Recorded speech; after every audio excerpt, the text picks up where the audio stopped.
Today I'm going to show you how to crochet this beautiful half double crochet slip stitch. This is a very simple, easy stitch that creates this beautiful even lined texture in your crochet work.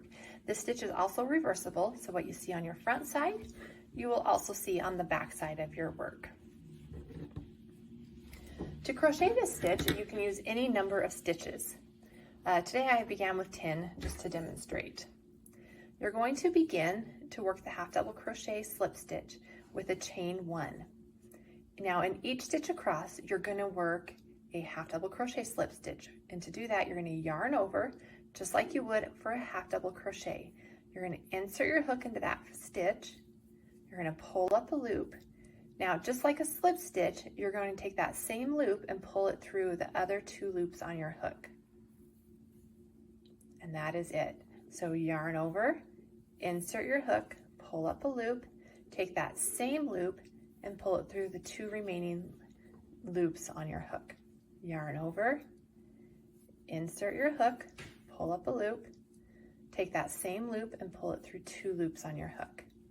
Yarn over, insert your hook, pull up a loop, and then continue to pull that through the remaining loops on your hook. One more, yarn over, insert your hook, and continue to pull through all loops on your hook.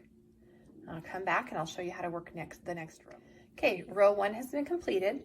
And this is what you would consider the back side of the row. When you turn your work, you actually see that ridge that was created. Now you're going to continue to work the row just like the last one. You're going to chain 1, yarn over, go into that first stitch, pull up a loop, and then continue to pull that loop through both loops on your hook. Yarn over, go into the top of the next stitch, pull up a loop, and then continue to pull that loop through those 2 loops on your hook. You're going to repeat this, going in each stitch across your row.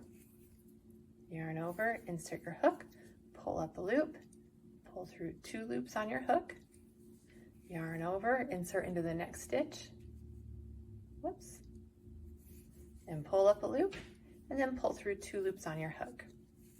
Now if you look at this closely, you can see that ridge is now more defined on this side, and then when you turn your work over, you can see that the ridge from that row is now being created. Those ridges is what creates the beautiful texture in your completed piece.